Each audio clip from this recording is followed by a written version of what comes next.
বাবা, মা ডেকেছে, চলো খেতে এসো। বাবা তাড়াতাড়ি চলো না, খুব খিদে পেয়েছে। আচ্ছা, যদি এতই খিদে পেয়েছে তবে তোমরা দুজন আগে খেয়ে নাও না। না, ক্ষুধা তো পেয়েছে ঠিকই, কিন্তু আমরা আপনার সঙ্গেই খেতে চাই।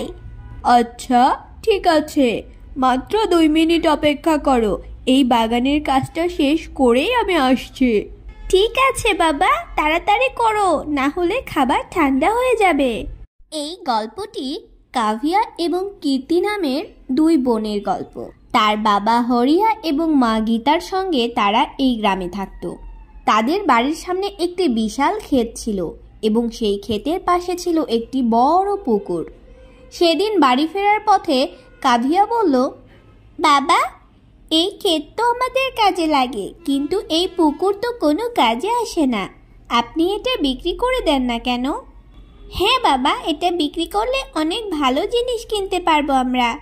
আমার মেয়েরা, এটা কখনোই করা যাবে না। এই পুকুরটা তোমাদের দাদাজির শেষ চিহ্ন। অনেক বছর কঠোর পরিশ্রম করে উনি এটা খুঁড়েছিলেন। সত্যি বাবা, উনি একাই এত বড় পুকুর খুঁড়ে ফেলেছিলেন? এই কথা বলতে বলতে হরিয়া এবং তার 2 মেয়ে বাড়ি পৌঁছে গেল। হরিয়ার স্ত্রী গীতা খাবার পরিবেশন করলেন এবং সবাই মিলে একসাথে খেতে বসলো। খেতে খেতে কাভিয়া বলল, বাবা, তারপর কি হলো বলো না, আমরা পুরো গল্পটাই শুনতে চাই। তাহলে শোনো, অনেক বছর আগে আমাদের গ্রামে একবার ভয়ানক খরা হয়েছিল। সেই সময় ছিল খুব কষ্টের, কিন্তু তোমাদের দাদাজি কখনো হাল ছাড়েননি। সে বছর বৃষ্টি হয়নি, কারো ঘরেই কিছু ছিল না। তারপর তোমাদের দাদাজি ভেবেছিলেন পরবর্তীতে এমন পরিস্থিতি এলে যেন আমরা প্রস্তুত থাকতে পারি। তিনি কোদাল তুলে নিয়ে নিজের ক্ষেতে খুঁড়তে শুরু করলেন। শুকনো ক্ষেতই খুঁড়তে শুরু করলেন বাবা? হ্যাঁ, শুকনো ক্ষেতই খুঁড়তে শুরু করলেন। শুকনো ক্ষেতে বাবা? হ্যাঁ, শুকনো ক্ষেত। লোকেরা ভাবলো উনি পাগল হয়ে গেছেন, কিন্তু উনি ঠিকই করছিলেন। আহা, দাদাজি তো অসাধারণ কাজ করেছেন। হ্যাঁ রে মা, তিনি এখন নেই, কিন্তু তার তৈরি করা পুকুর এবং তার শেখানো কথা মুশকিলে কখনো হাল ছাড়বে না, আজও আমাদের সঙ্গে আছে। হয়েছে হয়েছে, অনেক গল্প হয়েছে, এবার খেয়ে নাও, সব খাবার ঠান্ডা হয়ে যাচ্ছে। বাবা, মা মনে হয় খুব রেগে গেছে, তাড়াতাড়ি খেয়ে নাও। হ্যাঁ, তাড়াতাড়ি খেয়ে নাও, বিপদের সময় মাথা ঠান্ডা রাখতে হয়, না হলে কিন্তু বিপদ বেড়ে যাবে। হা হা হা। এভাবে তাদের দিনকাল ভালোই কাটছিল, কিন্তু হঠাৎ একদিন হরিয়া খুবই অসুস্থ হয়ে পড়ল। আস্তে আস্তে তার শরীরের অবস্থা আরও খারাপ হয়ে যাচ্ছিল। একদিন তার 2 মেয়ে তার মাকে বলল, মা, তুমি চিন্তা করো না, আমরা বাবাকে শহরে নিয়ে গিয়ে শহরের বড় ডাক্তার দেখাবো, আর বাবাকে অবশ্যই সুস্থ করে নিয়ে বাড়ি ফিরবো। কিন্তু মা, আমাদের কাছে তো এত টাকা পয়সা নেই, কিভাবে তোরা এই কথা বলছিস? বাবার চিকিৎসা করাবি শহরে গিয়ে, তাহলে তো অনেক টাকা পয়সা লাগবে।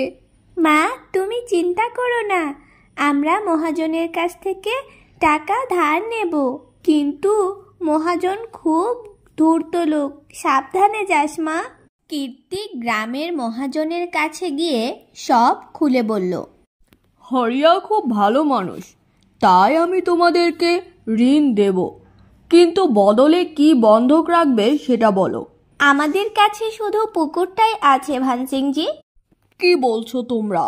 ওই নর্দমার মতো পুকুর দিয়ে আমি কি করব? বরং তোমাদের ক্ষেতের কাগজটা দিয়ে যাও আর 2 লাখ টাকা নিয়ে যাও। কীর্তি প্রথমে ক্ষেতের কাগজটা দিতে চাইছিল না, কারণ ওই ক্ষেতই তাদের উপার্জনের একমাত্র উপায়।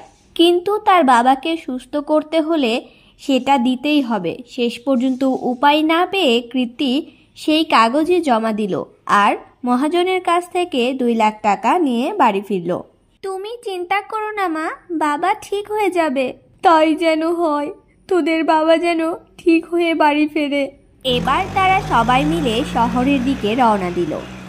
শহরের একটা বড় হাসপাতালে গিয়ে তারা জানতে পারল হরিয়ার কিডনি খারাপ হয়ে গেছে, তার চিকিৎসার জন্য 4 লাখ টাকা লাগবে।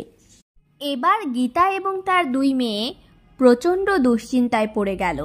শোন মা, তোরা 2 বোন গ্রামে যা, দেখবি ওখানে আমাদের ছোট ঘরে একটা পুরনো সিন্দুক আছে, ওখানে কিছু রূপার গহনা আছে, সেগুলো নিয়ে আয়। কিন্তু মা, তাতে কি হবে? পুরো 2 লাখ টাকা দরকার। এতগুলো টাকা কি ওই রূপোর গহনা বিক্রি করে পাওয়া যাবে? আরে কিছু তো হবে, বাকিটা দেখে নেব, যা তোরা। মায়ের কথা মেনে 2 বোন গ্রামে ফিরে গেল। সিন্দুক খুলতেই বের হলো অনেক ধুলো আর এক টুকরো লাল কাপড়। কৃত্যের মন খুব খারাপ লাগছিল, কারণ তার মায়ের বিয়ের শেষ চিহ্নটুকুও তাদেরকে বিক্রি করে দিতে হচ্ছে। হঠাৎ কাভিয়ার নজর পড়ল সিন্দুকের নিচের অংশে। কাঠ সরাতেই দেখা গেল ছোট একটি ডিব্বা। দিদি, এটা কি? এত লুকিয়ে রেখেছে কেন? জানি না, খুলে দেখি। ওমা, ডিব্বার মধ্যে দেখি একটি চাবি আর একটি চিঠি। চিঠিটা মনে হয় দাদাজির লেখা। চল পড়ে দেখি।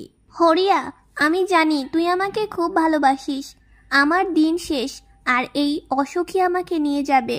আমার চিকিৎসার জন্য তুই তোর সব অর্থ খরচ করেছিস, এটা ঠিক হয়নি। তোর সন্তানদের ভবিষ্যতের জন্য আমি কিছু রেখে গেলাম। পুকুর খুঁড়তে গিয়ে আমি কিছু পেয়েছিলাম। এই চাবি সব সমস্যার সমাধান করবে। মনে রেখো, এই চাবি আমার হৃদয়ের। দিদি, দাদাজি কোথাও টাকা বা গহনা লুকিয়ে রেখেছেন মনে হয়। হ্যাঁ কাভিয়া, আমারও তাই মনে হয়। তবে প্রশ্ন হলো, বাবা জানতেন না কেন? দেখিস না দাদাজি কত গোপনে রেখে গিয়েছিলেন। কিন্তু এই চিঠির শেষে একটা ধাঁধা আছে। আমরা দাদাজির হৃদয় কোথা থেকে আনবো?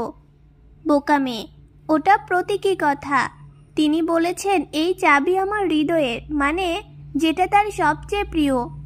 বাবা তো হৃদয়ের কাছের, কিন্তু বাবার সঙ্গে চাবি তো যাবে না। আচ্ছা, তাহলে সেটা নিশ্চয়ই পুকুর। ঠিক বলেছিস। তবে এত বড় পুকুরে চাবি কোথায় পাবো? চাবি নিশ্চয় কোনো তালাও আছে যেটা কিছু রক্ষা করছে। হয়তো কোনো পুরনো সিন্দুক বা বাক্সের মধ্যে পাওয়া যাবে। পুরো পুকুরে সেটা কোথায় আছে কিভাবে জানবো? পুকুর খুঁড়তে অনেক সময় লাগবে, আর চিকিৎসার জন্য খুব তাড়াতাড়ি টাকার দরকার। তোর মনে নেই বাবা কি বলেছিল? বিপদের সময় কোনোভাবেই হাল ছাড়া যাবে না। চল আজকে রাতে আমরা পুকুরের আশপাশটা ঘুরে দেখি, অবশ্যই কিছু না কিছু পাওয়া যাবে। সেই রাতে তারা 2 বোন সারা রাত পুকুরটা তন্ন তন্ন করে খুঁজলো, আর অবশেষে তারা পেয়ে গেল একটি সিন্দুক। তারা যেই চাবিটি পেয়েছিল সেই চাবি দিয়ে সিন্দুকের তালাটি ম্যাজিকের মতো খুলে গেল, আর তারা সেখানে দেখলো অনেক সোনার মোহর। সেগুলো তারা নিয়ে গিয়ে শহরের স্বর্ণকারের কাছে বিক্রি করে দিল এবং অনেকগুলো টাকা পেয়ে গেল।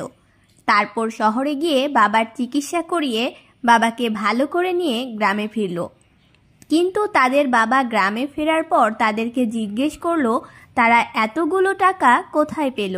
মা, আমি তো অসুস্থ হয়ে বিছানায় পড়েছিলাম, কিছুই করতে পারিনি, কিন্তু তোমরা এতগুলো টাকার ব্যবস্থা কি করে করলে?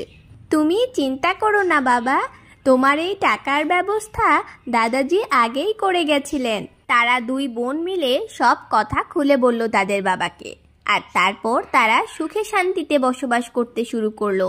ছোট্ট বন্ধুরা, আজকের এই গল্পটা তোমাদের কেমন লাগলো কমেন্টে জানাবে কিন্তু। আর হ্যাঁ, আমাদের চ্যানেলটা সাবস্ক্রাইব করতে ভুলো না কিন্তু।